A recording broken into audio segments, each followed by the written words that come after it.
I started with a piano course 10 years ago. And I got this idea for a piano course back when there wasn't a lot of online course software. It was a little more challenging, but there weren't as many people doing it either. But eventually I did. Eventually it allowed me to quit my job, make more money than I was doing there. And fast forward to today, we've done over $4 million in sales from a single piano course. And now I spend most of my working hours just kind of talking about it.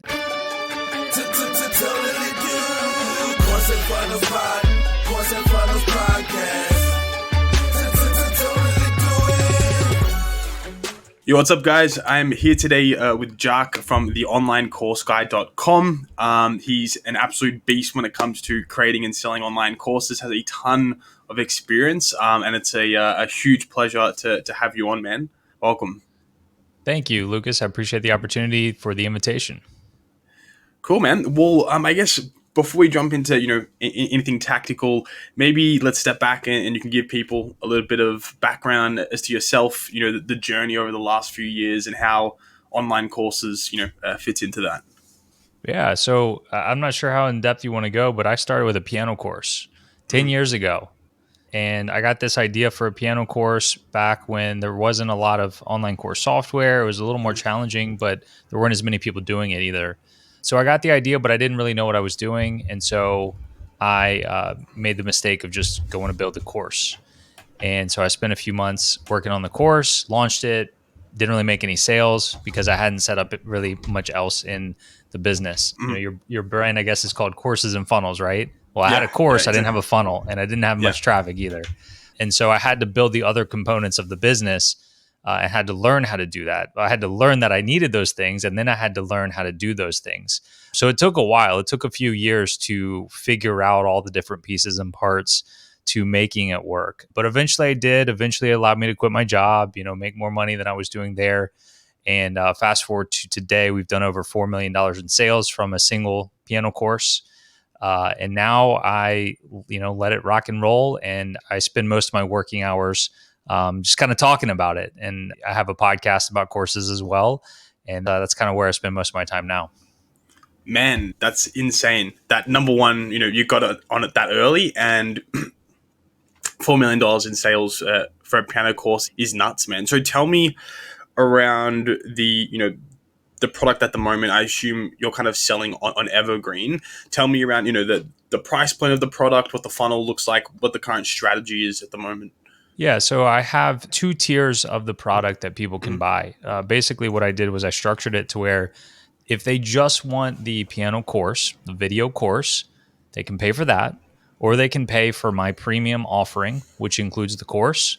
It includes lots of bonus courses, like if they want to learn jazz or they want to learn classical. Cool. And then that includes some support as well. So if you want the community, you want the ability to email in with questions and so on, that's all in my top end package.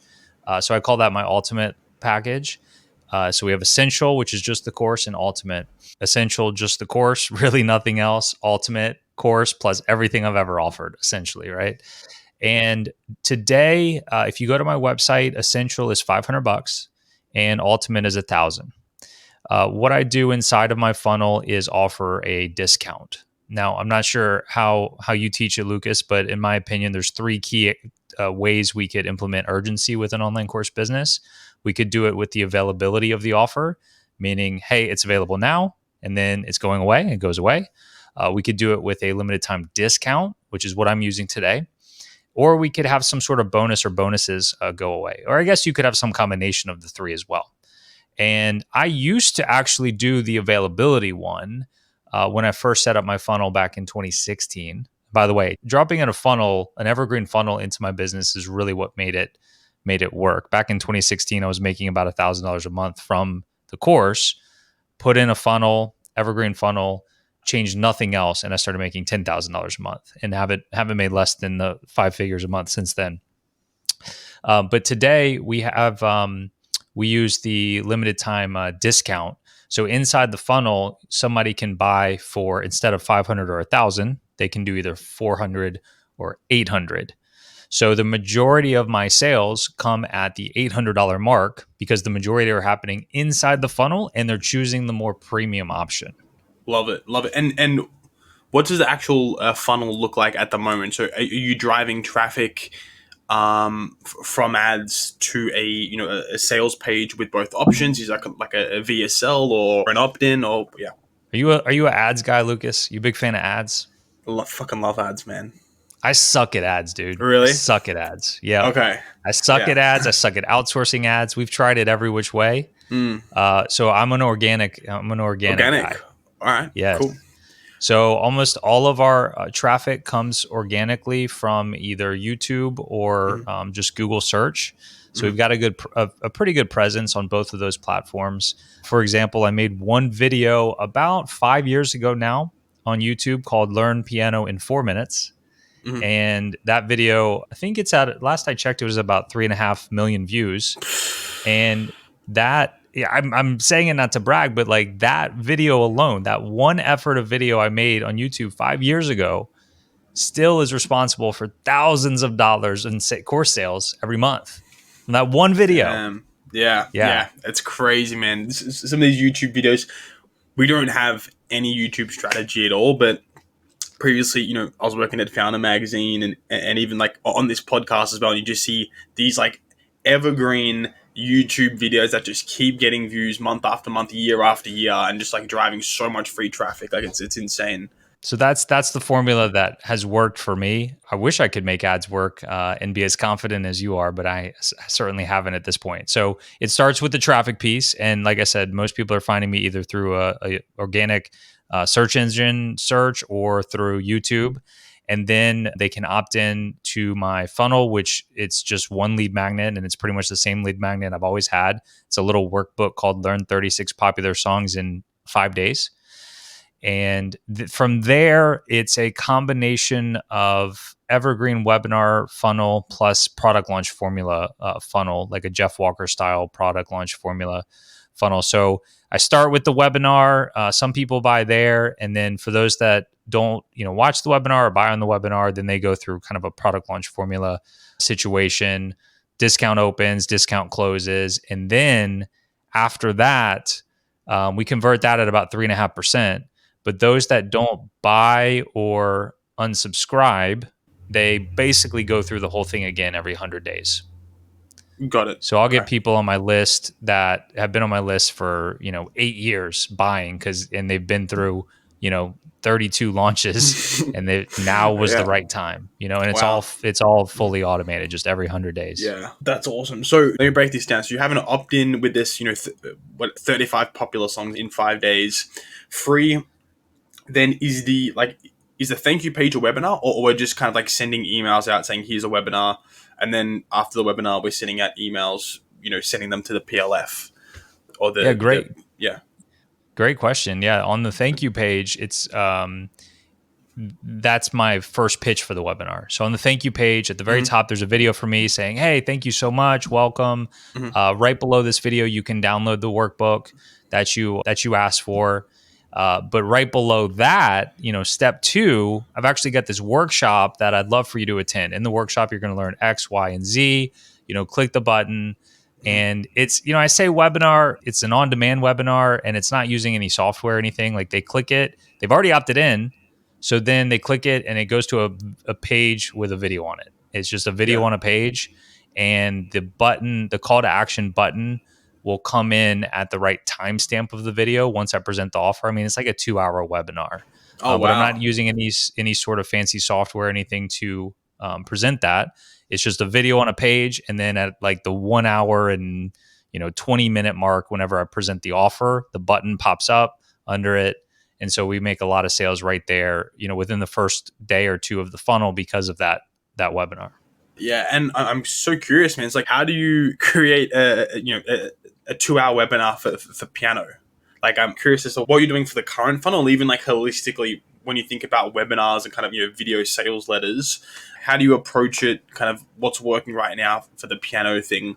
I'd love to learn more about that. Cool. So years ago, before I had the webinar, when I first implemented the funnel in 2016, it was a textbook Jeff Walker product launch formula style funnel, and that worked for a while. And I had this colleague, accountability partner, who was doing similar numbers to me. His niche was growing and selling microgreens. I don't know if you've heard of microgreens. Or the baby versions of plants, which are like 40 times more nutritious than the fully grown Wow. version. Sometimes chefs will garnish dishes with them, but people also put them in their smoothies and whatnot. So he has a course, still does, on growing and selling these microgreens at farmers markets and direct to chefs and things like that.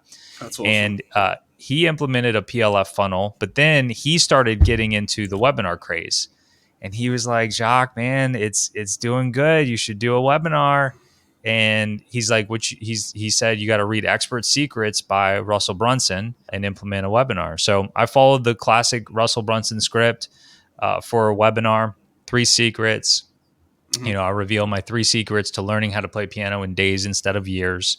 And I go through his framework. I don't know how familiar you are with that framework, but Yeah, it's pretty popular, right? You it's you pretty good. start, you do your intro, build rapport, you do your epiphany bridge story, which a lot of people, that's what they're drawn into with when they are looking for piano programs. Is I took piano lessons when I was a kid, and it was awful. I hated it. I never Yeah. practiced. And I looked up one day, and I've got this like 10-minute story in the presentation about it. But basically, I looked up one day and realized I could only play 2 songs after 12 years of lessons. And so instead of just like quitting altogether, I, tried to find another way that worked better for me. And I found another way, and it's evolved. And that's the method that I teach with Piano in 21 Days. So people really resonate with that story. And then I get into my Mm, 3 secrets. And all of that takes a little over an hour, mm. probably. And then it takes a while to go over the offer, and then we play testimonials and address other objections and so on. And I think it would, like, I could probably make it tighter and make it shorter. It's the same webinar I've had for 4 or 5 years, but it's working, and it's a little If over it ain't two broke, hours. don't fix it. Yeah, Yeah. definitely. And is the because you mentioned at the start how you're doing urgency with the time discount is part of the webinar where it's like, oh, usually on my website it's $500 or $1,000, but because right now it's $400. So how do you actually implement scarcity slash urgency into this kind of funnel? Yeah. So what I do is in the webinar, that's the first time, if they actually watch the webinar, that's the first time they'll hear about the discount.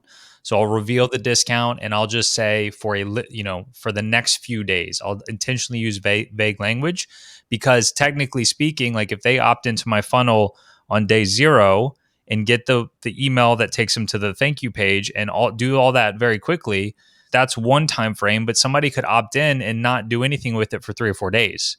And so somebody else might not watch my webinar till day 3 or 4. And it's basically in total like it's a 10-day window in total. And so I don't want to be specific in the webinar with how many days. I just say it's going to be available for a few days. And so that gets people to want to buy, because they're hearing, it's like the front end of the urgency, right? For the first time, they're hearing about the opportunity. And then if somebody, like I said, doesn't watch the webinar or doesn't buy on the webinar, they still go through the path with PLF, and then the official like, hey guys, discount is officially available, and then discount closing. So most people buy either on those first couple of the days with the webinar, or the last day with the Yeah. the last call emails about the discount going away. Yep. Okay. Love it. Love it. That's dope. And I'm curious if, well, firstly, you said so most of the traffic is coming from YouTube organic, and you said Google as well. Is this like people Googling you, or do you have SEO blogs? When you say Google, like, Yeah, like opening up Google and typing in how to play piano, learn piano fast, online yeah. piano Hmm. course, right? Hmm. So I did invest in SEO quite a bit a few years ago to try to get ranked during the pandemic. When it first hit in 2020, I was probably making 30 40K in revenue per month, and that's how we pay the bills for the family. And there's some expenses there, certainly, but I'm like, oh man, what direction is this going to go? Like, are people going to stop? Do I need to go find a job? Like, what's going to Hmm. happen? Well, very quickly it shifted to the good side for me, because so many people were home Yeah. and have learning piano on their bucket list and had Hmm. the time to learn. So many people have pianos in their house. Yeah, man. Yeah, it was me. Literally, I was playing piano. I think it took me about like 21 days to learn one section of the Interstellar theme, but eventually Oh, got there. nice. So I needed your course for sure.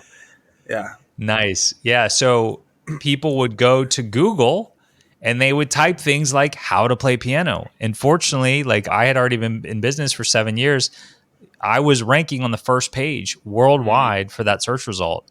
And so the search volume for that term and terms like it almost overnight skyrocketed.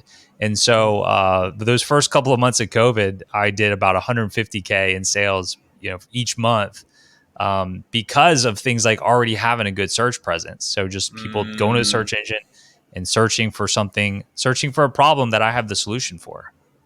Yeah.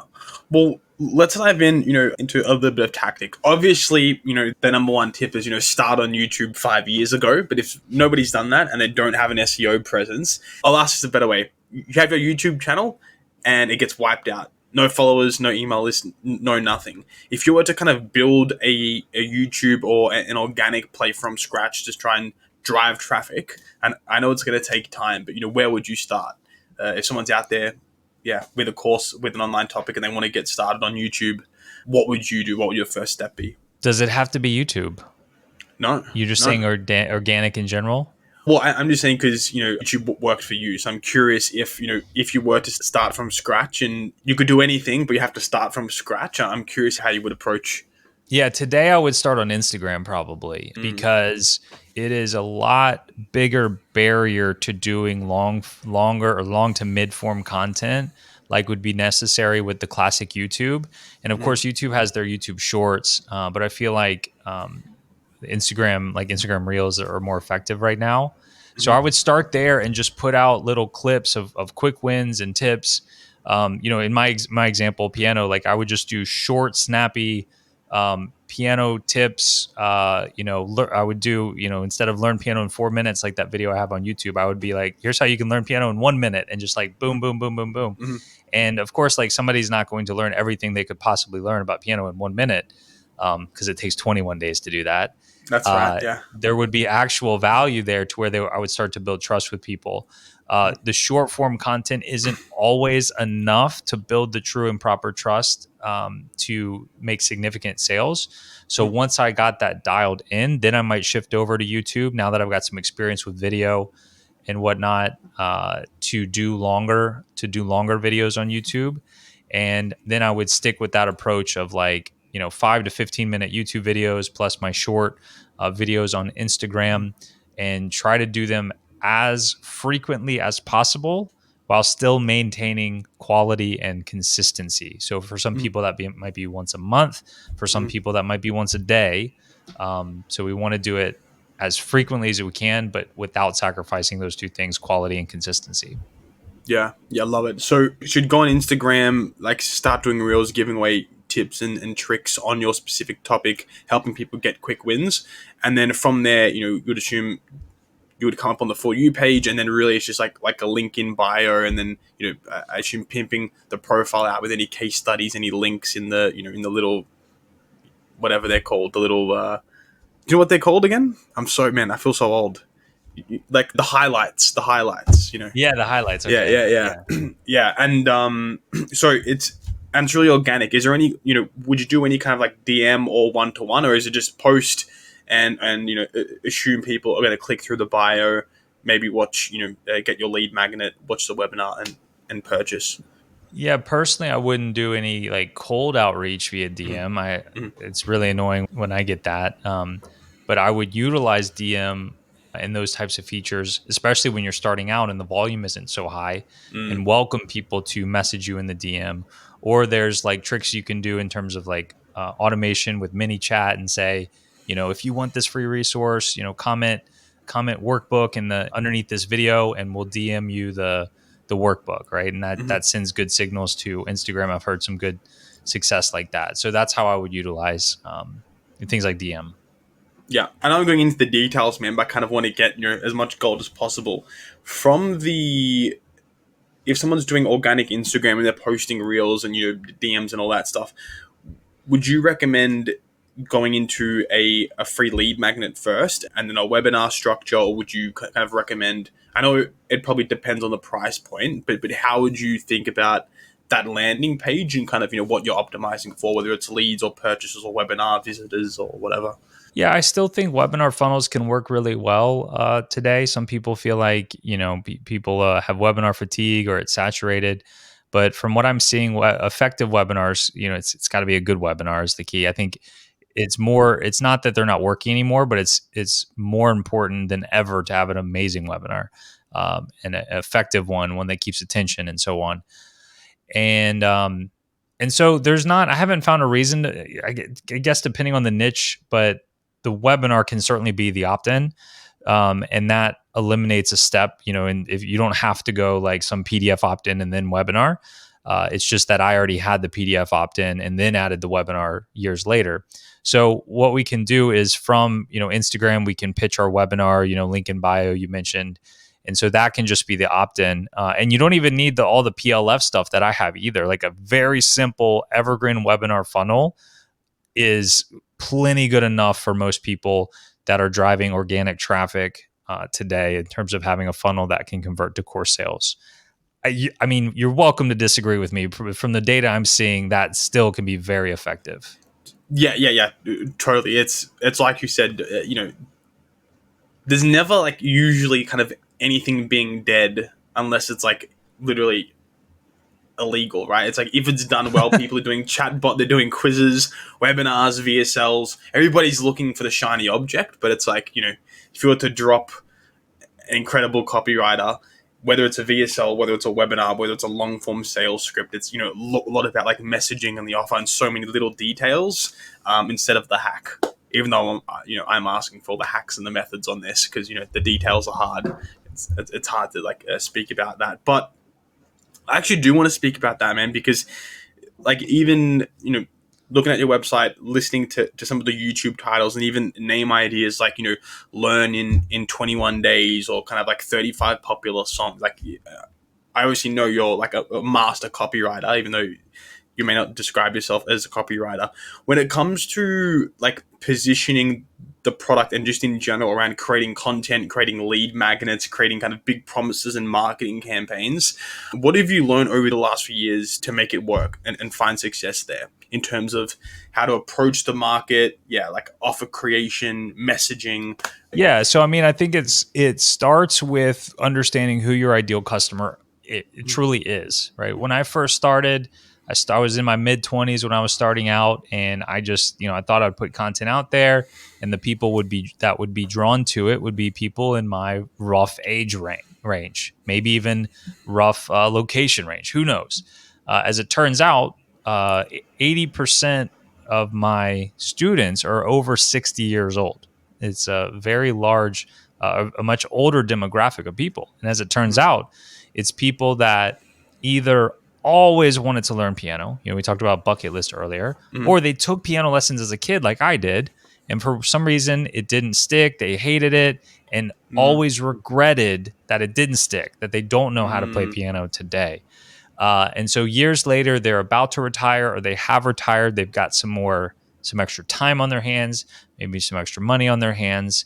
And that is my ideal customer. So it starts there.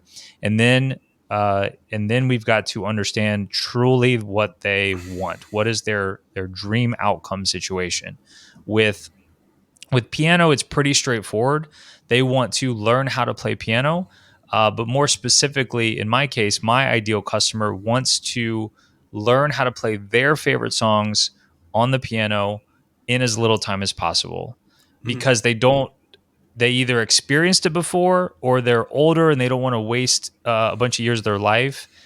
So learning very quickly is very important to them. So understanding those two things is really key. One thing that I did that really helped me understand those two things better, and not a lot of people want to do this, but it's a really valuable experience, is in 2000, I think it was 2016, I did 500 phone calls and I talked to people. Awesome. Now they were sales calls. Like it was, if in my funnel, instead of, hey, like buy now or order form, the call to action was to book a call with me. And that was an incredibly valuable experience from getting to know these people and understanding who they are and what they want. So people don't need to do sales calls and they don't need to do 500 of them, but actually speaking to people Yeah. and understanding those things uh, has like it's paid off really well for having like I don't want to do that anymore, but I Yeah, did of that course. and I understand it now. Totally, yeah. Even like a lot of the times, if we're trying to sell either on a VSL or a webinar, like I always recommend, at least at the start, try and sell it a little bit high ticket over the phone. And after like 10, 20, 30 calls, you'll hear the common objections. You'll hear the main kind of like deep desires that, people aren't going to talk about in public. And then you can have another go or another crack at the marketing because you kind of like understand it deep down. So like, yeah, man, like 500 calls, you obviously nailed that messaging, and now it's done 4 mil Yeah. since. So yeah. Yeah, and people recommend doing calls for high ticket. At the time my course was $300 and that's what I was selling it for. People are like, "Man, you were doing calls for $300." Yeah. But I'm Yeah. glad I did it, but I wouldn't do it again. For sure. No, no, man. Yeah, yeah. Bump that price up. Nice. Now you mentioned that you have a community, maybe some kind of like support in the program as well for your higher ticket. How do you manage the community? How do you keep it engaged? How do you keep people excited in the program, taking all the action, all that stuff? Yeah. So I find that having a really good course is the start. I'm Mm-hmm. on my sixth version of the piano course. The sixth version I recorded maybe like 3 years ago. I feel like really, really good about it. So it's by far the best version. So it starts there. Every time I update the course, it's because I need to like I've gotten feedback and I need to tweak some things in the curriculum. And then I each time I get better as I get more experience. I was terrified of being on camera at the beginning. I get better equipment and so on. So I've updated it a few times and I feel very confident, way more so than any other previous version in the course. So it starts there. And then we have automations, like just like we have automations with the funnel and whatnot, we have automations for after the sale as well to touch base with people, ask for feedback, and so on. And then the community is there for people to interact with each other primarily. And I fought having a community as part of the offer for a long time because I didn't want it to be burden or hassle, like another place that people could reach me and take up Mm-hmm. more of my time. So I fought it for a while, but I finally did it, and it's great because it's the place where people can interact with each other, and they're not like there's so many people that have gone through the course now that people are helping each other out and all that. So it's that works out really well. And then I have somebody on my team that handles like support requests. People email in, whether it's like a problem with their account or like a piano question or whatever. They can reach out for support that way. So with I guess those three things combined is really how we do our best to help keep them motivated and keep moving through it. It's not one-on-one lessons, it's not a coaching program, it's still an online course. And at the end of Mm-hmm. the day, the responsibility is on them to go through it and finish it. But we do add those little things here and there to try to increase completion and success rates. I love that. That makes total sense. And when you're like creating online courses, kind of doing these different versions, what lessons have you learned across like 7 versions of this course into how to make it better? How to make people learn faster, and make sure that you're delivering a better quality product. Yeah, so it's listening. It starts there with Mm-hmm. listening. If people constantly are having the same questions, are they getting hung up in the same place? Mm-hmm. It's making sure you're, aware of that, noting it down and so on. But then the other big piece of advice that I would have in that area is, and this is the big thing I did from version 5 to version 6, was when I knew I needed to update the program, um, I went through and I laid everything out and I figured out where I wanted to move things around and what I wanted to change. But those were still like, once I put all that together, it was still me doing it based on various assumptions. Mm-hmm. And I needed to test it ultimately. And so what I did was I put this offer together and I said, hey guys, I'm going to be doing this live boot camp. I've redone my curriculum a little bit and I want to teach it to 8 people live over the course of a few weeks. Please apply. It's going to cost $1,000.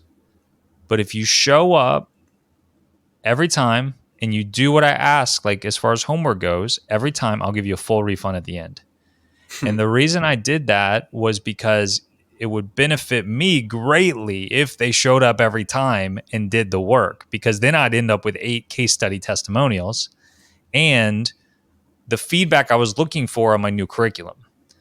And so I got, like, within an hour, I had 27 paying applications. Like, they had to pay with the application. And I had paying like 20, I had to turn it off because everybody was like so excited about this opportunity. Because I'm like offering them to teach it to them personally for free at the end of the Live, day. yeah, Right. yeah, So yeah. I That's had so a smart. great pool of qualified candidates. I got to, kind of weed down and figure out who would be the best 8 candidates. So we did that, and it really paid off. Everybody got their money back. I had to hold on to that $8,000 for several weeks and give it back to them, Nice. but it worked. Like, I remember going through and doing it, and I had like a brand new lesson. Like, my course is 21 lessons, and the idea is you go through one a day, or I mean, you can spread it out more if you want to. But I was really excited about this new concept that I was injecting into the program that I felt like it needed. So I think it was day 10. I was like, I was really excited to present it to these guys, and gals. And so we do the thing, I'm presenting it, and they are just like mind blown. They think this is the coolest thing in the world. They like actually understand music for the first time. I was so proud of myself. Sick. And I'm Yeah. like, yes, this is the validation I needed. And like, I'm on top of the world. I think I'm, I don't know if we can curse here. I'm the Yeah, of shit. course. Fuck yeah. And Nice. uh, Shit. Oh, is that it? Of course. Yeah. yeah, Yeah. yeah. Yeah. So I'm like, I think I'm Yeah. the absolute man for Yeah. doing this. And Yeah. then the next lesson comes day 11, and it's like way over their heads. Like, nobody's getting it. Like, the next Mm-hmm. lesson, right? And it's Mm-hmm. one I kind of had in there before, but I tweaked it a little bit. Mm-hmm. And so, that was one extreme to another. I got the validation I needed on day 10, but on day 11, I knew for when I record the course, that wasn't working. I had to change some things there, and I would have never had that had I not taught it live to people. If I'd have just taken my curriculum, redone it, and then recorded it myself, I would have gotten so many support requests and questions about day 11. But because I taught it live, I got that real time feedback. I could see the questions, the problems, the Mm, objections. I plugged those holes. And to be honest with you, we don't get a lot of questions. Like, the course really flows really nicely, and that's we got awesome. the right exercises. Mhm. It works out really well. Yeah, so it's a matter of kind of a lot of people do the live call kind of like launch method. It is good where, yeah, like you said, you can get that feedback, get questions right there, and then it saves a lot of customer support and issues down the line if you can learn, get the feedback, implement it straight away and quickly. So that's awesome, man. I'm curious to chat a little bit more about what your week looks like, because if all the traffic's coming from YouTube, obviously you're running the YouTube account, you have the course going as well. So in terms of running your YouTube, what's your day to day kind of operations in terms of this course business? I'm pretty burned out on the piano thing. I've been doing it for a Yeah, while, and it was never a yeah. huge passion of Mm-hmm. mine. I was an electrical engineer for 8 years. I'd never taught anybody piano in person. I read 4 Hour Work Week in 2007 and Wow. was trying to start something like that for several years. And the piano thing was not my first attempt. It's just the first one that made even $1, and it Mm-hmm. worked out. So I love it. It's my baby, and I love knowing that something I've created is helping people all over the world, and that's incredible. But I'm not like somebody who wakes up and wants to teach piano all day every day. And so I just kind of, I've outsourced the things that need to be done, and we're just letting it ride right now. I probably haven't touched this keyboard behind me in about a year. Um, Cool. so I don't do anything with piano in 21 days right now. Not to say won't, I might not want to be reinvigorated and jump back into it at some point. Mm-hmm. But I don't do anything. I love doing things like this. We're just like talking about it, right? Yeah, So yeah. I podcast a lot with my podcast, the online course show, and then I've got a coaching program where I work with people in all kinds of niches as well. So that's where I spend my time. It's not on the piano thing. Yeah, totally. Well, tell us a bit about the coaching program. So, kind of, who are the main, people coming through, and maybe any examples or stories of some crazy courses that you've worked on, as well as the piano one. Cool. Yeah. I've got two, my audience is divided, and yours might be similar. Like my Mm, audience is divided pretty evenly 50-50 between aspiring course creators and mhm, actual course creators. So I've got, listening to your audience and whatnot, I've got a coaching program for each group of people. I've got a beginner program, and I've got a program for people that already have businesses, course businesses looking to scale. So I've got the two coaching programs, and I just love working with the people inside of there. All kinds of cool niches you get to come across. mhm. I always like talking about Spencer Russell, who has a course. It's called Toddlers Can Read, but basically what he's doing is he's teaching parents how to teach like 2 and 3 year olds how to read, like really Oh, young. that is such a good niche. It's Damn. That, amazing. oh, parents, oh my god, like he's so advanced. Look at him, he's already reading. Damn, you know what I mean? Like, to, Yeah. yeah, I yeah, know, I know. Yeah, it's awesome. My kids are mm, 6 and 8. And like, I wish they would have been reading it too. He taught yeah, his kid how to read at like 18 months. But when I first met Spencer, he had about 10,000 followers on Instagram. mm, He was making a few sales here and there, and like I don't like full disclaimer, I don't take credit for like all of his success because he's been wildly successful. So like I'm gonna tell you about Spencer, but like I only had a small part in it. But that's a really cool niche, and he helps people. Like I've actually been through his courses because I've tried to apply that to with my kids, and mm. his course is just phenomenal. His frameworks are phenomenal, and he has recently crossed over 1 million followers on Instagram. So that's where he gets his traffic from. I Damn. think he's got 1 million followers on TikTok as well, and he sells a $200 course bundle, Mm. and he's got a simple evergreen webinar funnel now, and he sells a lot. Let's just say he sells hundreds of course bundles every month. Does really well. Continue and is going to continue doing really well with that. Yeah, yeah, that's such a good niche, man. Have you ever? Oh well, you mentioned you didn't venture too much into paid ads, but in terms of like traffic sources, is it mainly kind of like social media or organic that most of your clients get the best results from, just posting organically? Have you ever done stuff with like affiliates or like influencer marketing or paid ads? Yeah. So my focus when I'm helping people, and I make this very clear when if Mm, before we start the relationship, is that I'm a content marketing guy, right? So I can help people with YouTube, I can help people with social media, I can help people with podcasts, blog, mm, SEO, those types of things.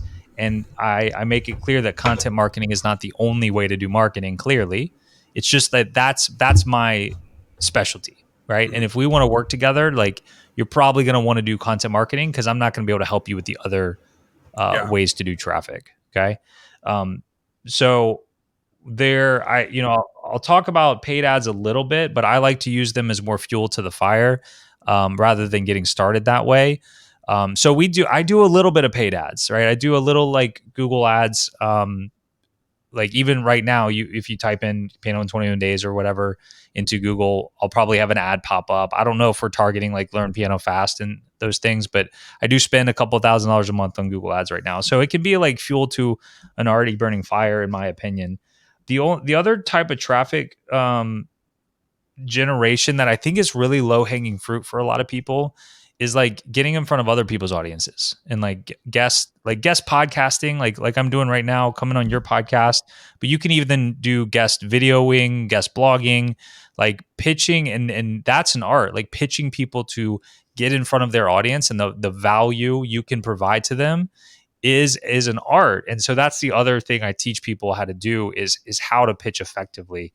My podcast is, I mean, it's good. It's not like the world's biggest podcast, and I get the like awful pitches. Like daily, I'm getting pitches to come on my podcast, and they're so bad. Like the bar is set so low, and so I think there is a great opportunity out there to do effective pitches and build your audience that way. Yeah, that's so smart. And I'm seeing that as a common theme when I interview weapons like yourself and a ton of other course creators online is like leveraging other people's audiences, like you said, posting on their social, kind of giving away free stuff to their audience in groups or in their other courses or YouTube. And I think you can, if you give a ton of value and you give it away for free, it's like a great way to, instantly have access to 10, 20K subscribers potentially, in your niche. So I love it. Man, I guess we got to look towards kind of wrapping up because, yeah, we've covered so much, man. Time flies. But in terms of, creating an online course, selling an online course, after working with everybody, is there any other piece of, final advice or wisdom you want to part on to the audience that you haven't mentioned? Well, I don't know. We talked about traffic strategies. We talked about Mm-hmm. funnels. We talked about courses. Yeah. So we're doing pretty good. I would Man, say we the only smashed other it. like, Yeah. yeah, Yeah. the Yeah. only other like big category that hasn't really come up that's really, really important to a course business. There's a Can I have a lot of clue? pieces and parts for sure, but I Yeah. would Yeah. say the Yeah. biggest one we haven't covered is testimonials, Oh, because okay. that's Yeah. that's Mm-hmm. incredibly important too, is to have that social proof, case studies when people are trying to figure out if they're going to give you money, to know that they're not going to be a guinea pig in something. And testimonials can be very intimidating for people to even ask them for it. Mm-hmm. And then if you ask your customer for like a video testimonial, then they're going to be like, well, what do I say? And it can be a whole big challenge. So the biggest tip I would have if you're struggling with getting testimonials, well, first of all, if you don't have testimonials or you have very few, or they're not focused on the transformation. We don't want testimonials that are just like, oh, Jacques' course is amazing, greatest course I've ever taken, or I've been through half the course and I love it. Those aren't testimonials. We want it to be transformation based testimonials. Before I signed up, I had never even touched a piano, and now I can play 30 different Eagles songs, and I played for my wife on Valentine's Day and she was crying. Right? Those are the types of testimonials that you need to have. And the easiest way I've found to get testimonials from people, it's a little more work for you, is to reach out to people and just ask them to chat on Zoom and say, hey, and there's, you should have systems in your business to kind of know who's completed the course or who's having a good experience. We're not just going to reach out to everybody for a chat, but when somebody has a good experience or they've finished, reach out, say, hey, can we chat for 20 minutes so I can learn more about your experience and how you did what you did and so on. You can even incentivize people to jump on that chat. You can't incentivize people for a testimonial. So you can say, hey, for your troubles, I'll send you a $25 gift card. You can't do that for a testimonial because you can't be incentivized for a review. So then you just jump on Zoom calls with these people and you ask questions that will allow you to turn it into a great testimonial later. So we want to ask questions about their situation before they met us and took our course or program. We want to ask them about their experience during. And then we want to really get into what's changed after. What results have they achieved? And really focus on the benefits of the results, what it's allowed them to do, and get them talking about that in as much detail as possible, because then you can take the recording and do whatever you want with it. You can publish the entire conversation, or you can edit it down and create your own testimonial based on that. And it's so much easier for the person on the other end. I can tell you with my people with piano, like they're so not tech savvy, like they're not interested in being on camera in general. And so to jump on a Zoom and just like walk them through the process has been way more effective to generating Yeah. Yeah. testimonials. That is so smart. And then do you ask like, um, do you mind if I share this? Do you let them know you're recording? Is there any kind of, yeah, of course. Oh Yeah. yeah, Yeah. yeah, Yeah. yeah. Yeah. You're just like, oh, whoops. Gotcha. Yeah, Yeah. Yeah. afterward, Yeah. yeah, it takes the Awesome. pressure off to wait and do that after. Be like, hey, that was amazing. Like, do you mind if I clip some of that and use it for any marketing materials?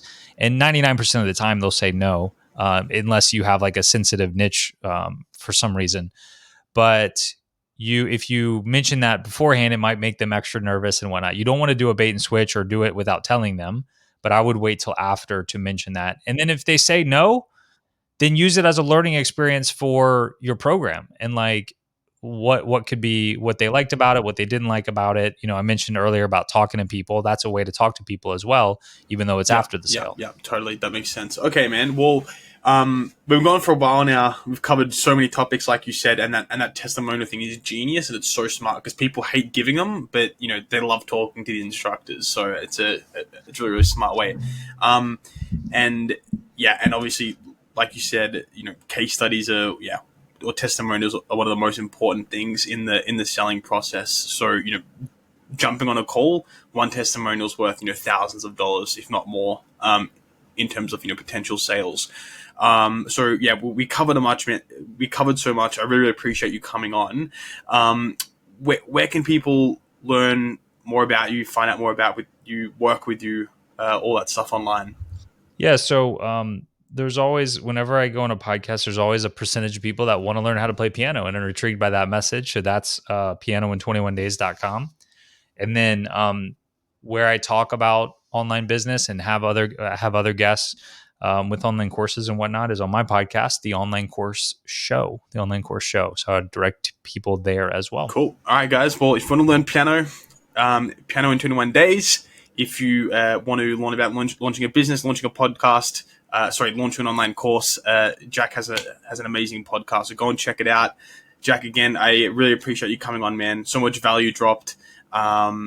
So much, amazing experience from you and being able to share it with us. I really appreciate it, man. I'm sure the audience will as well. So thank you.